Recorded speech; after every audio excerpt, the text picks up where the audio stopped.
시작합니다. 네, 안녕하세요. 네버랜드 팀입니다. 자, 여기 화면에 보이는 네 분들의 공통점이 무엇인 줄 아시겠습니까? 살짝 보여줘. 안경. 네, 안경 맞습니다.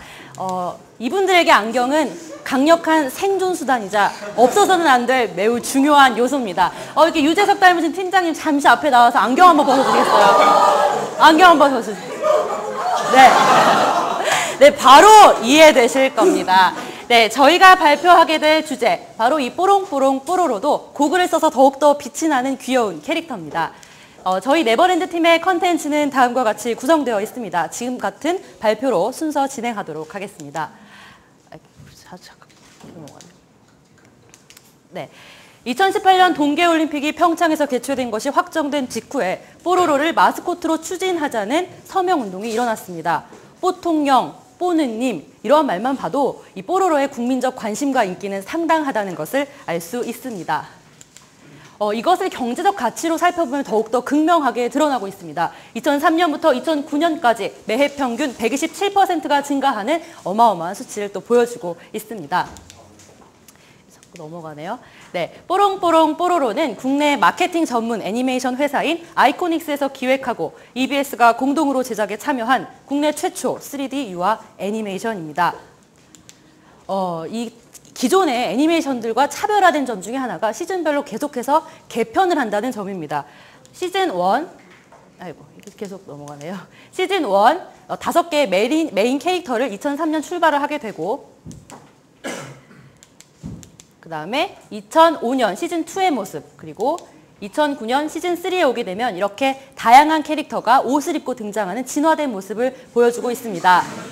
이렇게 아이들이 성장하면서 캐릭터도 함께 성장한다라는 이렇게 동질감을 느낄 수 있는 대목이라고 볼 수 있습니다. 이 아이코닉스 회사는 기존의 애니메이션을 상당히 많이 만들었습니다. 하지만 이 모두 실패를 하게 되는데요. 거듭되는 실패를 통해서 아이코닉스는 애니메이션은 무엇보다 아이들의 눈높이에 맞추는 게 중요하구나라는 교훈을 얻게 됩니다. 뽀로로가 출시되기 전 시장 상황입니다. 애니메이션 강국이죠. 일본과 유럽에서는 그 오락성을 강조한 유아 애니메이션이 많지 않은 상황이었습니다. 포지셔닝 맵에서 보여지다시피 이 아동용에는 이렇게 많은 것들이 있겠지만 유아용은 많지 않은 상황이었습니다. 그래서 이 틈새 시장으로 뽀로로는 이 유아용을 타깃으로 설정하게 됩니다. 틈새 시장을 공략하면서 이중 타깃 전략을 쓰게 되는데요. 3세에서 7세 유아들이 주로 시청을 하게 되지만 TV를 봐라 라고 허락해주는 분, 그리고 실질적으로 구매를 하는 것은 이들의 부모입니다. 따라서 부모가 좋아하는 교육성, 아이들이 관심 있는 오락성 모두를 포괄할 수 있는 이중 타깃 전략으로 진출하게 됩니다. 뽀로로는 디자인 개발 과정에서 있어서 기존의 성공적인 캐릭터를 차근차근 분석하면서 벤치마킹을 합니다.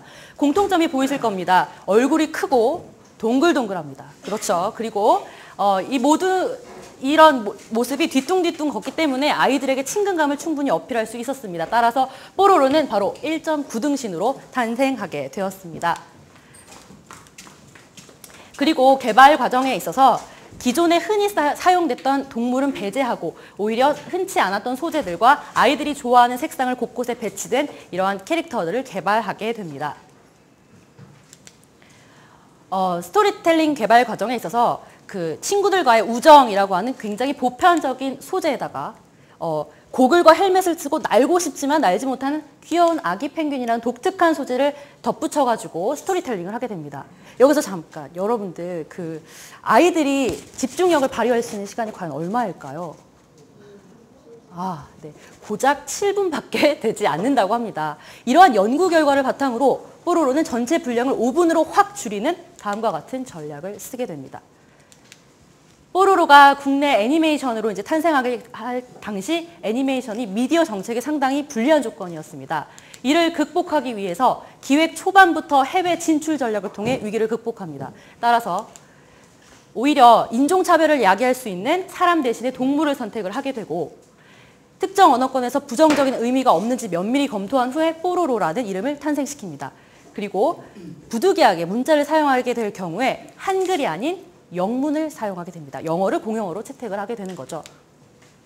뽀로로가 처음 출판 시장에 들어갔을 때 마땅히 유통시킬 출판사가 없어서 굉장히 힘듦을 경험합니다. 이렇게 전전긍긍하다가 힘든 상황 속에서도 도전 정신과 그리고 더불어서 교육적인 내용을 중시하는 부모들이다라는 것을 중점적으로 해서 이 출판 시장에서 단기간에 성공을 이뤄내게 됩니다. 이러한 성공을 바탕으로 뮤직비디오로 한 번 더 도약을 하게 됩니다. 큰 성공을 거뒀거든요. 이러한 성공을 기반으로 해서 라이선스 사업에 있어서 원소스 멀티유즈, 이른바 OSMU 전략을 사용하게 됩니다. 보이시죠? 뽀로로 마이크 장난감, 그리고 뮤지컬, 테마파크 등 이렇게 사업의 영역을 확장합니다. 이때 중요한 것은 뽀로로가 단기적인 수익에만 머문 게 아니라 장기적으로 브랜드 가치를 향상시키기 위해서 무엇보다 노력을 했다는 점입니다. 이를 통해서 뽀로로 프리미엄이라고 하는 수식어를 얻게 되고 이는 곧 소비자들의 신뢰로 이어집니다. 뽀로로는 현재 110여 개 이상 국가로 수출이 되고 있습니다. 또한 이렇게 다양한 수단 경력을 보아도 세계적으로 큰 인기를 걷고 있음은 명백한 사실입니다. 하지만 뽀로로에게도 아직도 한계가 있는 점이 있는데요. 미키마우스 연간 매출액 얼마입니까? 6조죠. 그 뒤를 이어서 토마스와 헬로키티가 1조 원에 이르는 거와 비교해보면 극명한 차이가 보일 겁니다. 이는 해외 시장에서 TV 애니메이션으로는 상당히 큰 성공을 거두었지만 해외 라이선스 사업에 있어서는 아직까지 부족한 점이 많다는 점을 보여줍니다. 이를 극복하기 위해서 전략이 있겠죠. 바로 중국에 본사를 설립을 하기도 하고 국제 애니메이션 페스티벌에 참가를 하기도 하고 유튜브 마케팅을 통해서 보다 뽀로로의 인지도를 높이기 위한 적극적인 전략을 취하고 있는 상황입니다. 그렇다면 여기서 뽀로로가 1등 성공의 비결에 대해서 강의를 한번 해준다고 하는데요. 철저한 시장 분석이 있었습니다. 소비자 분석, 그리고 아까 말씀드린 그 틈새 시장을 공략했던 니치 마케팅, 그리고 스토리텔링 마케팅, 탄탄한 스토리를 제품에 더했습니다. 마지막으로 프리미엄 마케팅, 이렇게 4가지로 정리하겠습니다. 그렇다면 현재 시장은 뽀로로에게 어떠한 상황을 주고 있는 걸까요? 뽀로로가 일단 성공을 했습니다. 그러니까 막 이제 개발을 하면서 이렇게 강력한 후발주자가 등장하게 됩니다. 그러면 동시에 경쟁도 과열되겠죠. 그 다음으로 유아 인구가 지속적으로 감소된다는 것은 크나큰 위기 요인 중에 하나입니다. 그리고 경기 침체, 유럽발 위기, 이런 것을 통해서 소비자들의 한정된 지출 역시 무시할 수 없는 상황입니다. 마지막으로 스마트 미디어로서의 패러다임이 도래하면서 뽀로로는 위기와 기회의 기로 사이에 놓여있는 상황입니다. 저희는 이를 토대로 2가지 전략을 제안하는 바입니다. 첫 번째, 타깃 확대 전략입니다. 뽀로로는 유아를 타깃으로 하기 때문에 아직까지 그 한정된 타깃인 상황입니다. 하지만 전 연령층에게 오랜 기간 사랑을 받고 있는 이렇게 헬로우키티나 미키마우스처럼 전 연령층을 공략할 수 있는 포괄적인 상품을 개발한다면 더욱더 미래가 밝다고 말씀드릴 수 있겠습니다. 다음으로 스마트 미디어 전략입니다. 스마트폰 다들 갖고 계시죠? 그만큼 스마트 시대가 도래한다는 것은 위기가 될 수도 있지만 한편으로는 기회가 될 수도 있습니다. 따라서 콘텐츠 개발, 적극적인 전문 업체와의 협력이 무엇보다 중요합니다. 저희는 이 부분에서 유아용 로봇 산업을 진출할 것을 한 번 더 강력하게 말씀을 드립니다. 이는 아직 그 유아용 콘텐츠가 로봇과 결합하면 또 다른 새로운 시장이 탄생한다는 것입니다. 따라서 이걸 적극적으로 활용해서 또 한 번 도전을 한다면 뽀로로에게 앞으로의 미래 성장 동력으로 충분한 가치와 매력이 있을 거라 생각이 됩니다. 네, 무방비 상태의 뽀로로 참 볼품없죠. 여기다 옷을 입혀가면서 저희 팀이 결론을 한번 말씀드리도록 하겠습니다. 비행의 기본 헬멧을 씌웠습니다.